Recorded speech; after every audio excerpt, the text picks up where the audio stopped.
One of these men is a highly respected New York attorney, Lucas A. Ferrara. The other is a self-proclaimed man of the people, known as Mert Roberts. Their aim is to discuss the hottest issues impacting our city, state, and nation. Fasten your seatbelts. Shake It Off with Mert and Lucas, live, starts now on AM 970. The Answer. Oh, boy. I'm sweating. I don't know why I'm sweating, but America, if you're listening, call us at 866-970-9622. And with us is my good friend, Ariel Scarcella. Ariel, are you still there? I'm still here, listening to both of you crazies. Wait. Before you go, though, I know why you're sweating, because I've seen you in person, and you might be the hairiest man I've ever sin, like, in person. Like, your arms are completely covered in just hair. He has no hair on the top of his head. It was crazy. So that's why. You know what? Some people are attracted to that. He's got that going for him. He might be a little sweaty animal, but, you know. People like that. I think he just body shamed me. Did he just do that on the air? Yeah, I was trying to save him. No, there's no saving him. I'm calling HR. If Jerry Crowley's listening, I'd like to file a complaint, please. Ariel, you've got a YouTube channel, 771,000 subscribers. You also have some merch. Tell some of the people about your channel and the merch. I want you to promote yourself while we have some time. Oh, well, thank you. I would just say, just to go to, if you guys want to see the kind of content that I make, you can go to youtube.com/Ariel, ARIELLE. I have a vanity URL because I was like one of the OG lesbian creators back in the day, and they gave me the vanity URL. But, you know, I talk mostly about culture. I critique culture, and I also do a lot of spiritual takes, because I think the world right now especially needs to up its vibration, because I think there's a lot of negativity surrounding a lot of different issues. I feel it tonight. Don't you feel that negativity coming from a certain co-host? You can't be talking about me. Talking about my body. He talks about my body and body. I think the fact that you guys are doing this podcast and you're coming, I'm assuming, from different perspectives is a positive, is a net positive. So I think that's a good thing. Well, you see that, Lucas, and you were trying to be the white knight and speak up and say I'm hurting her feelings and making her feel like she's making her feel bad about herself. Well, and she thinks this is a good idea we got going on here. You should be happy that you got me on your team. No comment. Ariel, before the break, we were talking about puberty blockers, and I know you have an opinion on that. Can you share your take on kids, puberty blockers, this, because some of this stuff where it's irreversible and they want to advocate for doing bottom surgeries and all this damage to youngsters. Tell us what your take on this whole craziness is. My thoughts are that I'm going to go by science. Science says that the brain doesn't fully develop until you're about 26, which means a lot of the time people can grow out of having body dysmorphia or gender dysphoria, especially with kids. Most of the kids, I should say, that have or think that they have gender dysphoria or have gender issues, have either been a victim of sexual violence or are simply going to wind up growing up to be gay. That's the majority of the time.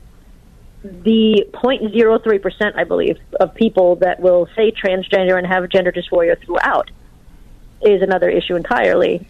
But if we're looking to nip it in the bud, so to speak, I think we have to look at the majority of people and what's going to help the majority of people in these cases.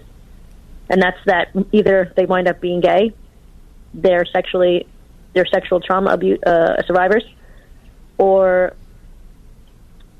forget what the third one. What did I say? That they wind up being gay? Or they're sexual trauma abusers. Those two things. It's a very minute percentage that actually stay with having gender dysphoria. So basically, into adulthood. You're saying it's just a stage, so we should try to avoid. Of people. Yeah, for the majority, the large majority. For the majority of people, it is, and we know that, right? We see the number of detrans kids coming out, detrans people. The numbers are skyrocketing. So much so that a lot of countries in Europe, I think London, France, and Italy is something. I know the UK, I should say, not London, but I know the UK for sure has backtracked on their transgender policies for this very reason. They were all rah-rah for it, for kids transitioning, and I want to say in the last 5 years, the gender clinic numbers went up 700%, which is, and a lot of people will say, well, that's because, trans is more accepted these days. Mm-mm. If that were the case, we would be seeing trans people of all different ages, races, nationalities, blah, blah, blah, come out. But what we did see instead is it only grew in one area, and that was young females. And to me, that suggests either internalized misogyny or, as we know, who are the most likely to be sexually abused? Young females. There you have it. And that's just based on the statistics and science over the last 5 years. You could look up a lot of these studies. Well, a lot of people will make the argument, Ariel, that, once you get into your teens and the hormonal manifestations, some of that stuff is irreversible. So if I identify female, but I'm genetically male, and I want to transition because I don't feel comfortable as a male, the damage is done if I wait too long. So they're advocating that all this stuff has to happen earlier. So I get that rationale, but the kids... How can kids make these choices? They can't vote. They can't drive. They can't make a lot. They can't contract. Legally, the kids can't even enter into a contract in many states. So how can they decide to change gender? How do you rationalize something like that? Right. I mean, if the world was perfect, we wouldn't have anyone that had gender dysphoria, right? It wouldn't even be an illness. If the world was even...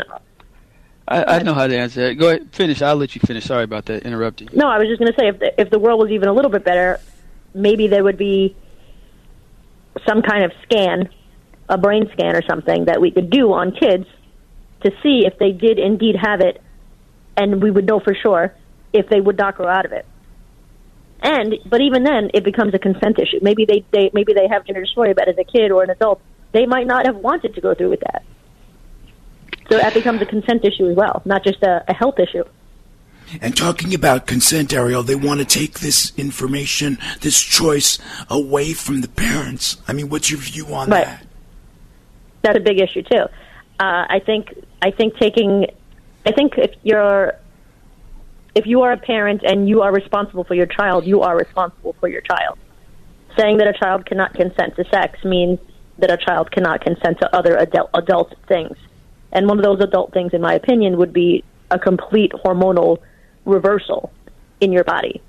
It's not for the faint-hearted. Like, that is an extreme change.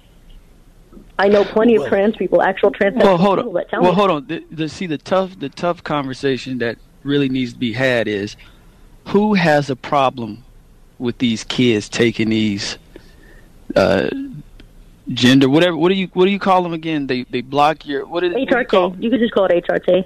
Yeah, HRT. Hormone replacement. Yeah, puberty blockers. Yeah. So the real question we have to figure out is, who has a problem with it? Because if the kid doesn't have a problem with it and the parent doesn't have a problem with it, then who are we looking at saying, oh, I don't like this? If it's just making other people uncomfortable, then you deal with another issue.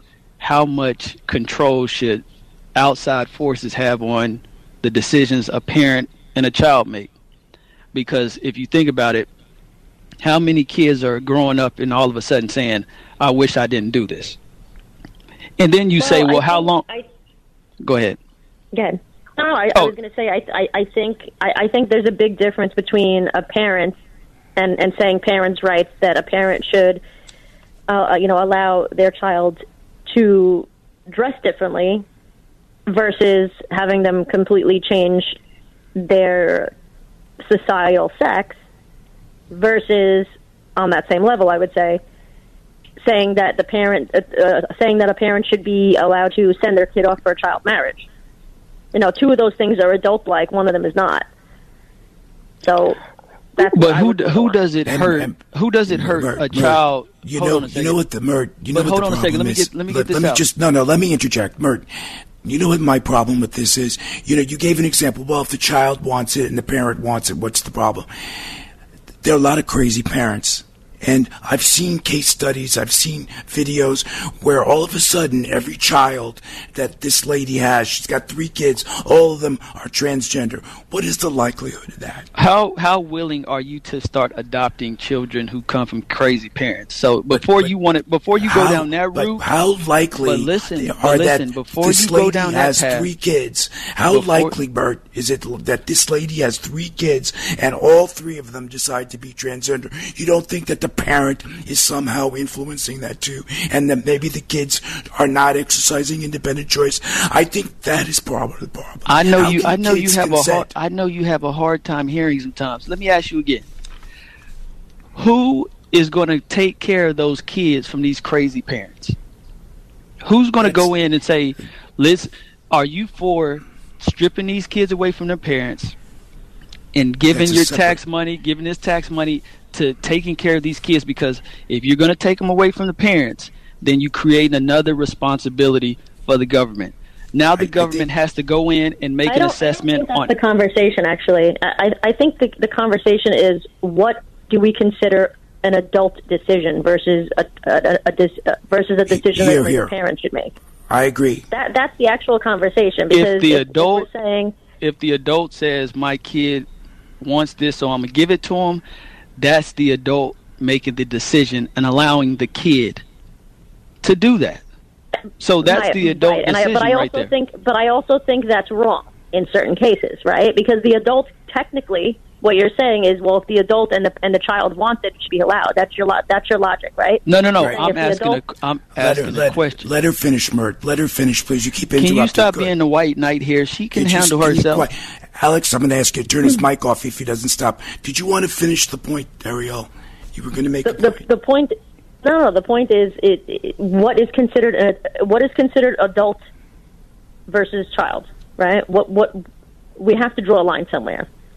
If we are saying that children can consent to puberty blockers changing their sex, where's the line as far as, well, maybe somebody might say, well, if they can do that, they should be able to, if they're going to change their sex and they're adult enough to do that, then, and the parent agrees and the child agrees, then they should also be able to get married at 7 years old, 8 years old. There has to be some concept of what constitutes adulthood, whether that's legal, whether that's emotional, whether that's biological, whether it's going through puberty. You haven't gone through puberty yet. You're not even close to an adult. Marriage is between two people. These puberty blockers, that's an individual thing. That's like if you say, well, my kid wants to get it. And how can a 6-year-old make that choice, Mert? A 6-year-old doesn't even. I understand his point, though. He's basically saying, who does it hurt besides the kid? But that's the issue for us. That it can potentially hurt the kid. Just like letting a kid rot. Well, it's not hurting anybody else. It's not externally hurting anybody else, right? It potentially might only hurt the kid. But our issue is it might potentially hurt the kid. Yeah, just like riding a bike without a helmet and all that stuff. Just I understand, right. Playing sports, just like going outside, just like having a cell phone and having access to the internet. All this stuff could potentially hurt the kid. So that's why I'm asking you this question. How invasive do you want to be in people's lives before you start becoming big mother? I don't. Your analogies are so far-fetched, Mert. Respectfully, I don't understand what you're saying. I understand so you're what wrong, you're Lucas, because she understands it. You're wrong, Lucas. She understands what I'm trying to say. Just because I understand doesn't mean I think you're correct, but I understand where you're coming from. Right.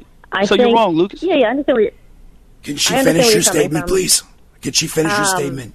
Go ahead, Ariel. I would say. I think I would probably. I wouldn't say I agree with you, but I would say that I would always do my best. If I was in charge of making laws, I would say I would always vouch for the rights of the parents before government gets involved. But at the same time, government gets involved when it's necessary. It thinks that it's love, and the kid enjoys because it thinks it's love. Is that saying the government should also not get involved? That's okay. Let's continue what you're saying. And Lucas, stop trying to be the white. Let her talk for herself. She can handle herself. You got to calm down, Mert. You got to calm down. She can handle herself, Lucas. You got to stop interrupting. You need to calm down, Mert. Thanks. Ariel, you were saying. I think I was finished. I think the line has to be drawn, and we're figuring out where that line is, because a lot of people are saying that this is potential child abuse. I think this is potential child abuse. That's my A lot of these kids, like I said, a lot of these kids were sexually abused or are being sexually abused. They no longer relate to their body because of that. Do I think that's like more often than not? I hope not. But how could we really know until we know? And there are gradations of this issue, right? There are gradations of it. I think all of us want to do our best for the kids, right? That's right. And we're just trying to figure out where that is. That's right. And there are gradations of this. Now, Mert's example was, what if the parent consents? What if the child consents? Well, that's one example. But what if the school system is withholding that information from the parents? How is that okay? See, to me, that's more of a communist issue. Like that becomes borderline communism. So where is that happening? Where is that happening right now? Where the kids are hiding at? It has happened. No, I've done videos on this. Is it happening consistently? I don't know, but it has happened multiple times. I don't remember the exact place, but I have a video on it, and it is about, I think it was a school nurse who outed her school, and I think was fired for it, by the way. It was a school nurse who outed her school and wrote a post about how there were kids secretly, I don't know if it was medically or socially, or it might have been both. They were secretly transitioning these kids, they're under 18, at school behind their parents' backs. That's not acceptable. This is a thing that's happened. That's clearly illegal. So that's already taken care of. That's illegal already. But I don't know. Illegal. You keep saying it's illegal. It's illegal.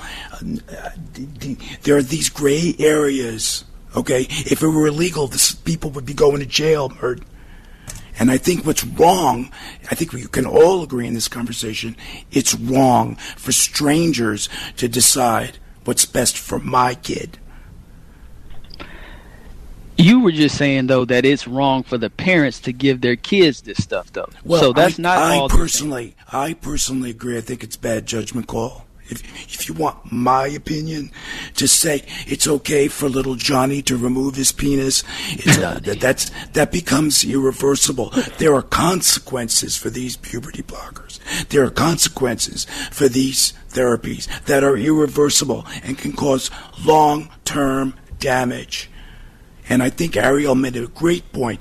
A lot of these kids come out of these stages, the majority of them. And then what happens? Whoa, you don't have facts to back that up. Don't try to hit me with the I don't know if that's legal or not, and you try to give me a generality. Ariel gave you those facts before. Ariel, didn't you share them before? Mert wasn't listening. No, I've been listening this whole time. My ears are wide open. So Ariel, let me ask you one final question, because I think we're about to get ready for a break, if I'm correct. At the end of the day, are you against children transitioning or not? What is your definite position on that? My definite position at the moment would be that I'm against it, because we don't have full scientific research, to see what happens to these kids if they transition as kids in 50 years. Like, we don't have any long-term research, right? That's number one. And Absolutely. Number two, we don't know if these kids will grow out of it or not. We don't know. Here. And then Ariel, you're breaking the oath, right? The doctor's oath, do no harm. We have 30 seconds. It's been so wonderful to have you on the program. Thanks so much for joining us and taking the time to join us this evening. Ladies and gentlemen, please check out Ariel's YouTube channel. It's YouTube, at Ariel. What is it again? Share it quickly. YouTube.com/ARIELLE. Thank you. God bless you, Ariel. Have a wonderful night. Thank you, guys. Stay tuned. Gavin Naples will be back after the break. Have a wonderful evening, Ariel. You too. Bye. Bye-bye.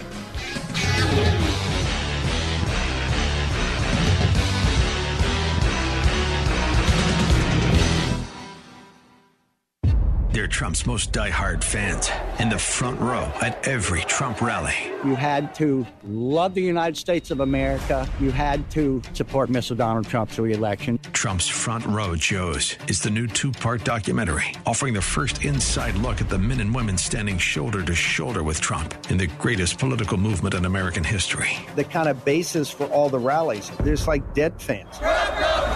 Like-minded people following their hero all around the country, exhausting their bank accounts, camping out for days in the freezing cold and scorching heat to support Trump's re-election and make America great again. The Front Row Joes are very successful, incredible people. Trump's Front Row Joes, from executive producer Sean Spicer, former White House press secretary and communications director for President Donald J. Trump. Friendships I've made over the years as a Front Row Joe, it's probably the best part of it. Don't miss Trump's Front Row Joes. Watch it now. Go to salemnow.com. salemnow.com. The Caribbean is calling. Dennis Prager here. I invite you to join me on a Bible cruise this November in the Caribbean. Imagine 9 days of basking in the sun surrounded by the stunning beauty of a tropical paradise. We'll cruise to the vibrant islands of Half Moon Cay, Curacao, Bonaire, and more while making unforgettable memories with like-minded travelers. Stroll through Curaçao's iconic pastel-colored shops and snorkel in Bonaire's world-class coral reefs. You'll enjoy some of the most delicious cuisine aboard Holland America's Rotterdam,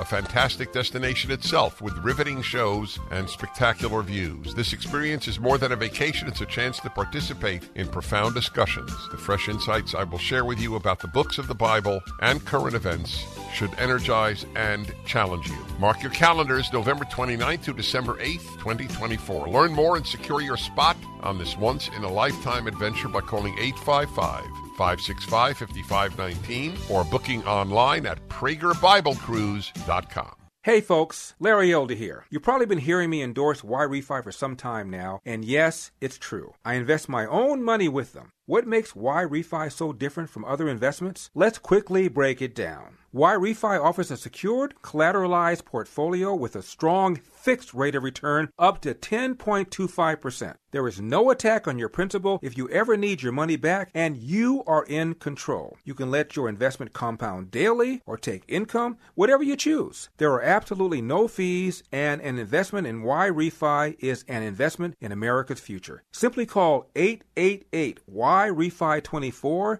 That's 888-Y-REFI24. And when you call, you will not get a sales pitch. Just the info you need to see if Y-Refi is a better investment option for you. Or log on to investyrefi.com. That's invest, the letter Y, then REFY.com, and make sure you tell them Larry Elder sent you.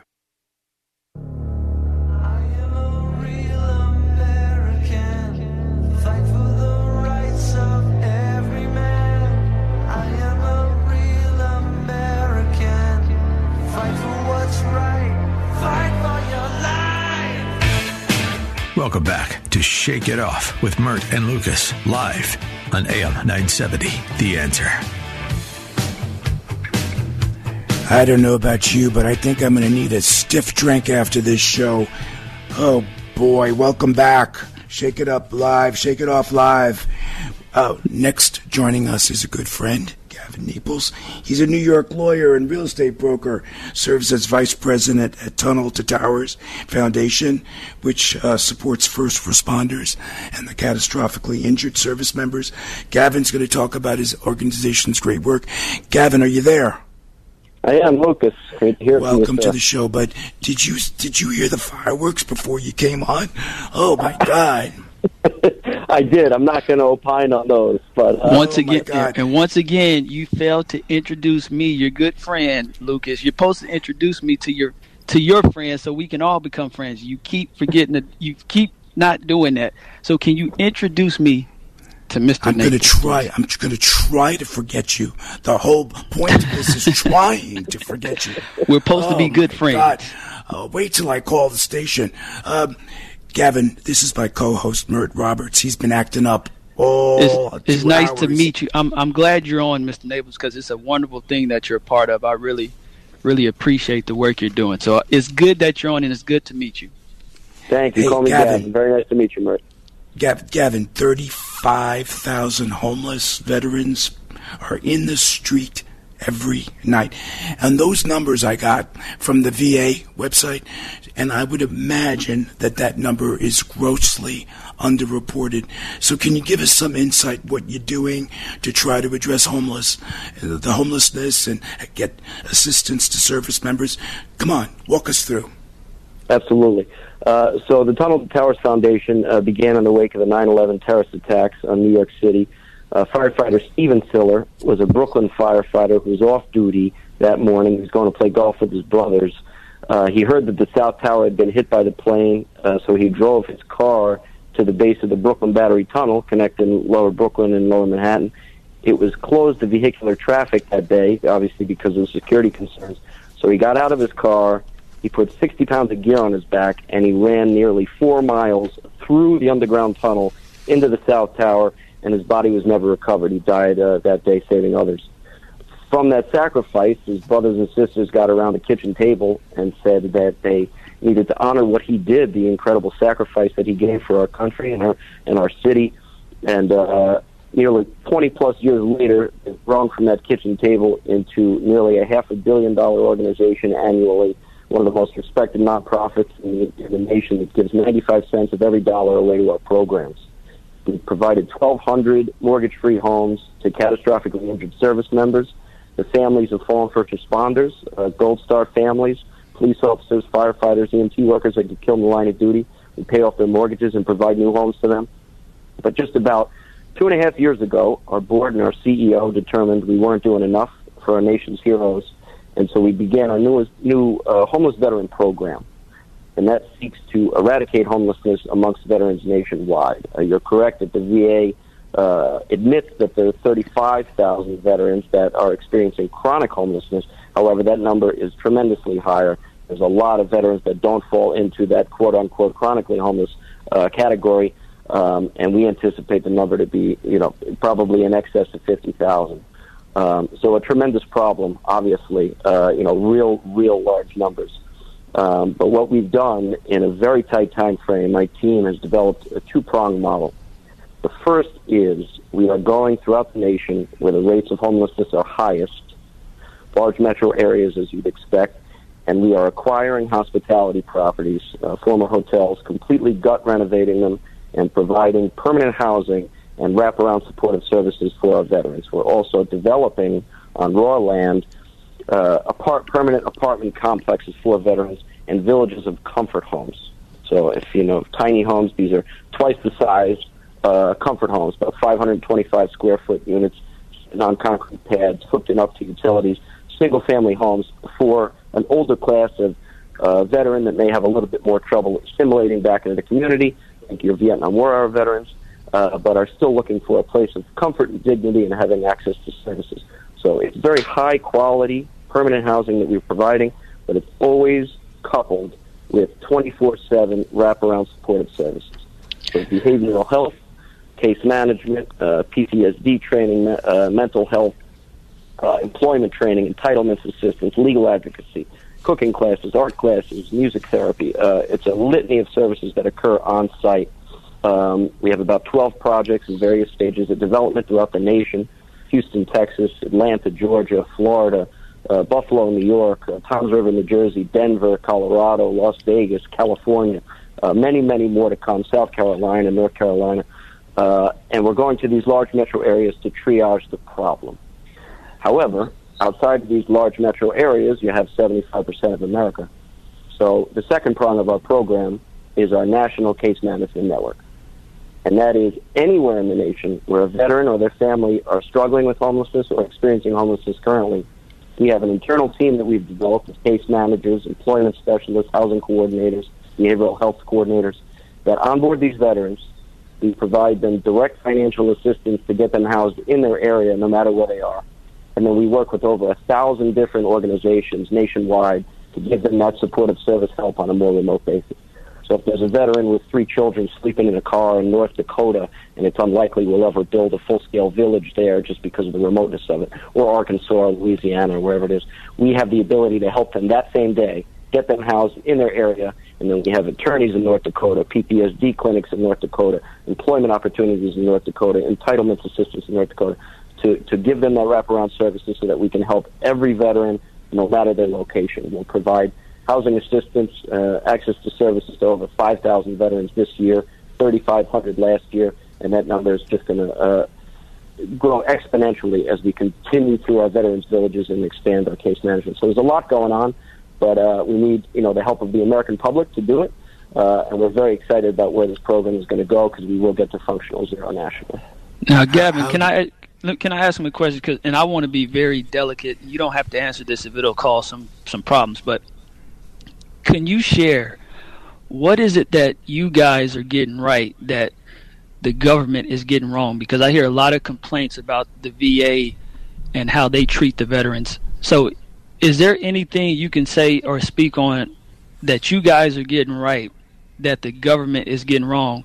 And is it possible that you could unite with the government and improve it? Because it sounds like what you're doing is working extremely well, and you hear all these complaints from the government, from veterans who are dealing with the government that they can't get these services.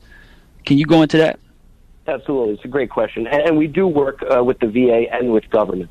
And they are doing everything they can, right? But it is a large federal institution broken up into state, locales. So as any other federal program, you're going to have those hiccups and those gaps. So we've identified those gaps and we look to fill in, right?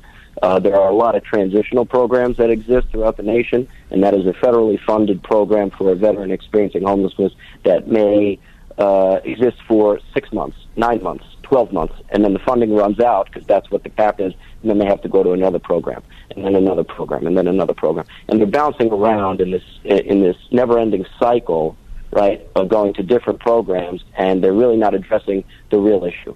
So we're positioning ourselves as the permanent supportive housing providers to where we hope, and our primary objective with our program is reintegration back into the community, right? We want our veterans to come through our program, and through the services that we offer, we want them to go on and reintegrate with their families, recommunicate with their families, buy homes, get gainful employment opportunities, and, assimilate back in the community. But if that doesn't happen, and they say, I like the village, I like the community that you have here, they can live there for 40 years. There's no cap. So it really, it's a gap that we've identified that we're filling. And we don't take any federal funding. We're all privately funded. So we're incredibly nimble. We're incredibly responsive to the needs of what, the veterans need.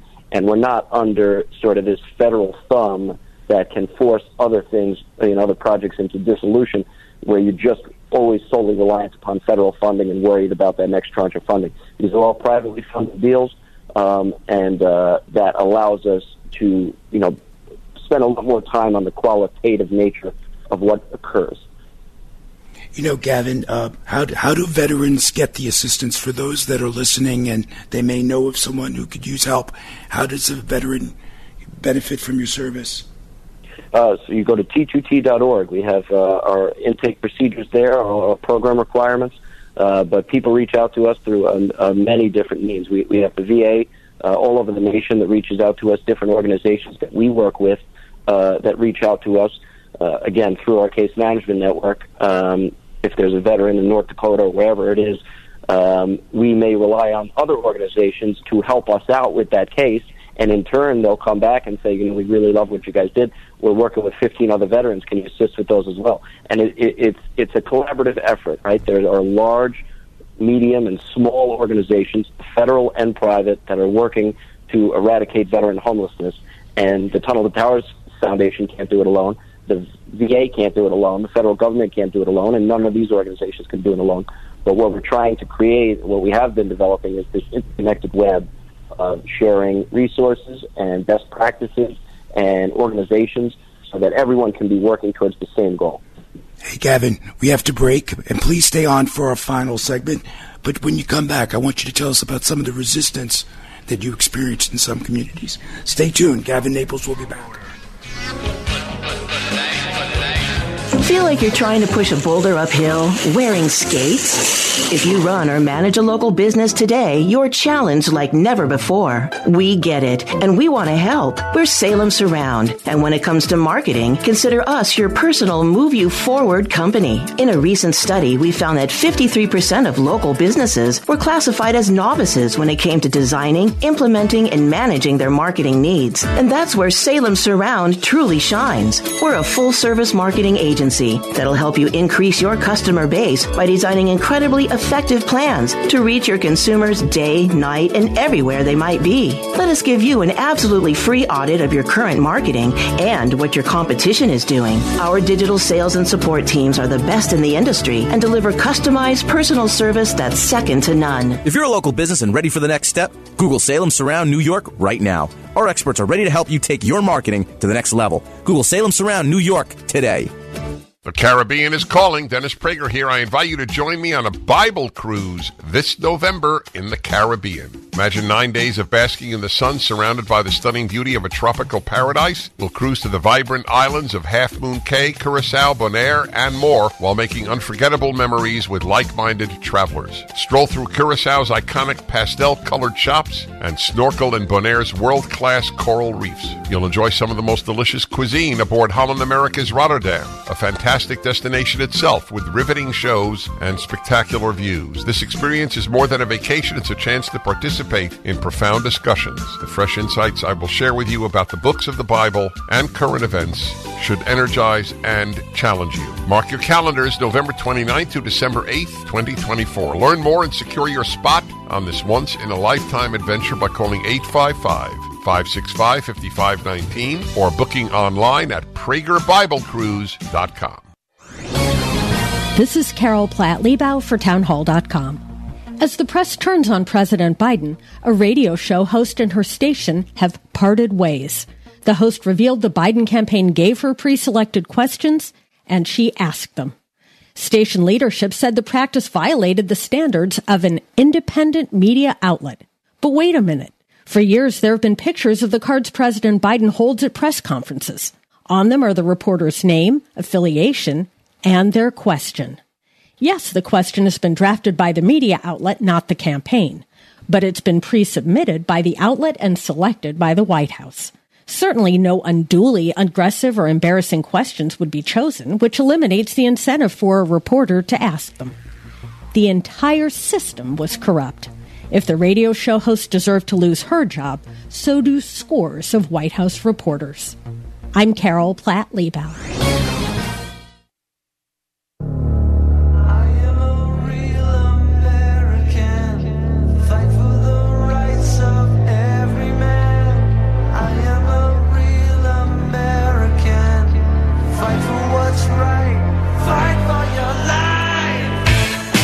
Welcome back to Shake It Off with Mert and Lucas, live on AM 970, The Answer.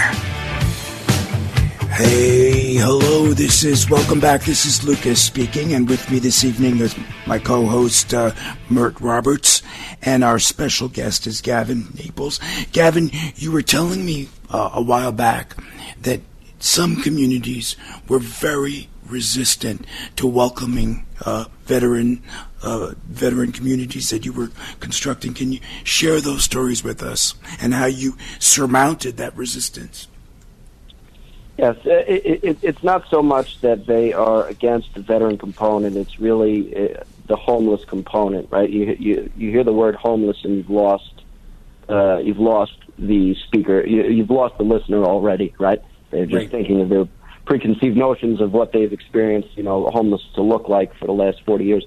But it's really about, and that's a primary function of our program, is really rewriting the narrative of what homelessness is, right? It's not these street-dwelling, tunnel-dwelling individuals that you see on movies.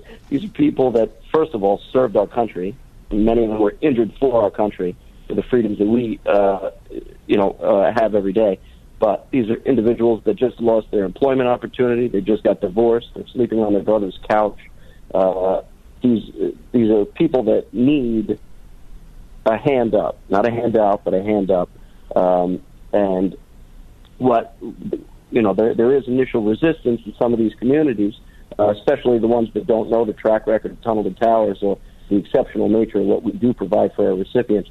So we like to bring the community and obviously the political constituency of the locale in very early to show them exactly what we're providing, the high-quality nature of what we're providing. Our standard is if you and I wouldn't live there, Lucas and Mert, we're not going to impose it on our veterans. So when we're able to show the community what this is actually going to do to their community, and the 24/7 supportive services that we provide on there. This is not a shelter. This is not a transitional program. This is permanent housing for veterans, and we have staff on site 24/7. We invest millions of dollars into the safety protocol of all of our villages, and there's real qualitative work going on at the villages. And after they open, the response from the community is overwhelming.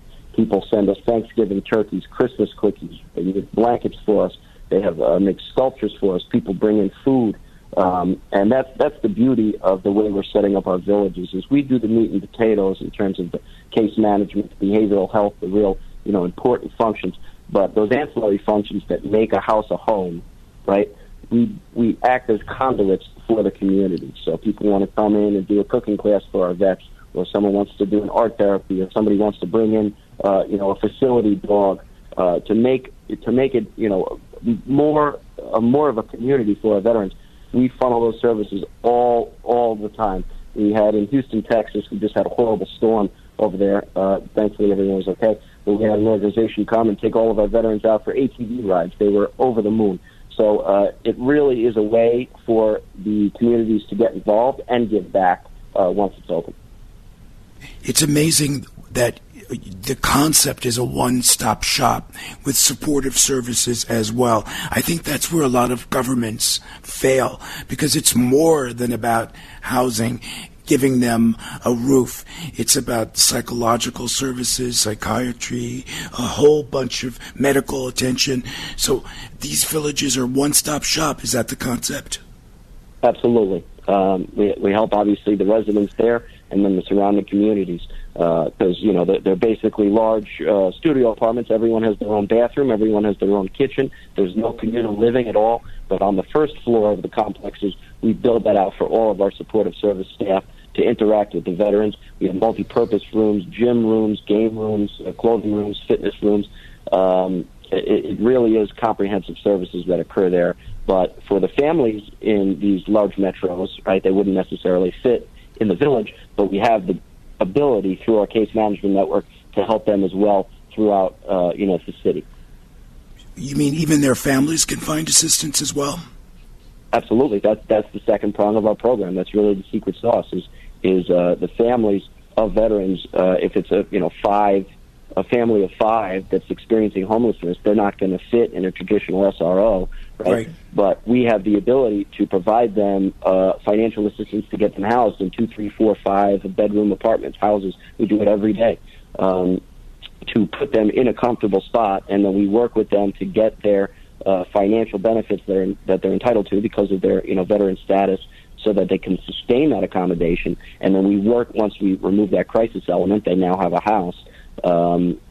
We can then work on, gainful employment, raising up their VA benefits, getting them 100% disabled connected if that's the case, and then working on some of those underlying factors that made them backslide into homelessness. We also, which is a tremendous part of our program, and something that a lot of other and obviously VA don't do, we provide mortgage arrears assistance and eviction assistance to make sure that veterans aren't backsliding into homelessness. That's a tremendous problem in our country, forgetting veterans, everyone, but we're trying to stop the bleeding, right? So if veterans have foreclosure notices or eviction notices and they're about to become homeless, we step in and make sure they keep their housing accommodations so that we can stop the bleeding and really work on that, that number of 50,000. That is amazing. Gavin, how can we help? Go to t2t.org and donate $11 a month. I've seen the commercials. You've got a lot of celebrity backers. Who are some of the celebrities that support your organization? We've been very, very blessed to have the backing of some great names. Mark Wahlberg, Andy Pettit, Dennis Quaid, Jelly Roll, Dave Portnoy just came on. Yeah, I saw that. I saw that promo. Yeah. Yeah, we have a lot of good people that trust Tunnel to Towers and know what we do and the results that we deliver, and that really resonates with the American public. Let me ask you a dumb question, my friend. How did you get involved with the organization?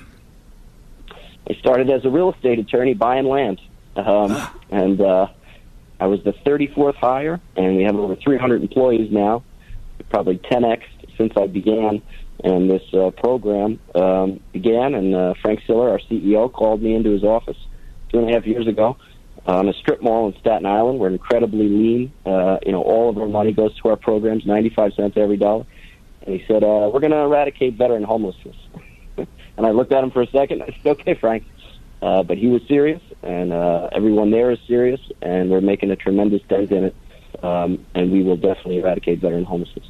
Did I hear you say 95 cents of every dollar goes 95 cents every dollar goes to our programs. 100% transparency rating on Charity Navigator. All of our financials are publicly available.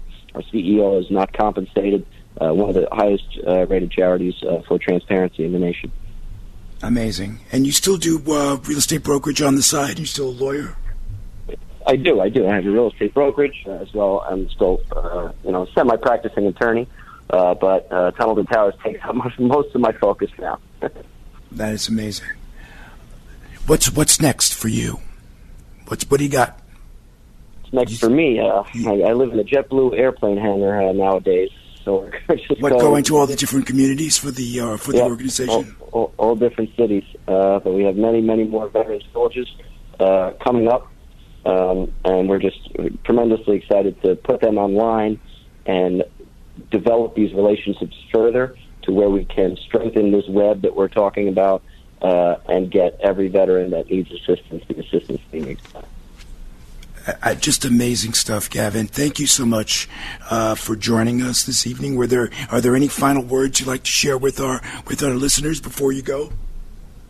No, just thank you very much. The generosity of the American public allows us to be able to do what we do, and in turn we take that very seriously, and we work very, very hard to deliver those results, and we hope that reciprocal relationship continues and snowballs to where we can do more and more good work for our nation's heroes. Keep up the great work, Gavin. Boy, what's the website again? Could you give it out again so people can go visit and contribute? Yeah, it's T, the number 2, and then T.org, T2T.org. You can review all of our different programs. You can take an interactive virtual tour of our Houston Veterans Village and learn much more about our program, as well as our Smart Home program, providing homes to catastrophically injured service members, our full first responder program, our Gold Star program. And if you take a look at it, I'm sure you'll see that we're a lot closer into your community than you may have realized. Hey, Mert, before Gavin goes, any final questions or comments? No, he pretty much said it all. He's very good at his job because we didn't have to do anything. He pretty much laid it all out, and I'm very educated, and I'm very impressed because what he made clear is he's filling in the gaps where the government is missing out, because that's the main thing, dealing with these people on a day-to-day basis and fixing the things that the government doesn't have the flexibility to get their hands on. They're able to come in and provide those services. So I really respect that. Amen. And you know what? Government doesn't always have the answer, Mert. Okay, that much we all know. Bless you, Gavin. Keep up the great work, and thank you so much for joining us this evening. Ladies and gentlemen, please check out Tunnel to Towers and support them. This concludes our first show. What do you think, Mert? Well, I think, you have the tendency to want to be the white knight, but you know what? I think that's your nature as a lawyer, as a little, a weasel lawyer. That's your nature, and weasel. I love you for it. And I'm not going to hold it against you. Oh, my God, I'm taking you to HR in the morning. Report to the office in the morning. We're going to HR. Ladies and gentlemen, thank you for joining our first show. I don't know if we'll be here next week, but just in case we are, tune in at 7 p.m. on Sunday evening for Shake It Off with Mert and Lucas Live. Have a wonderful week, everyone.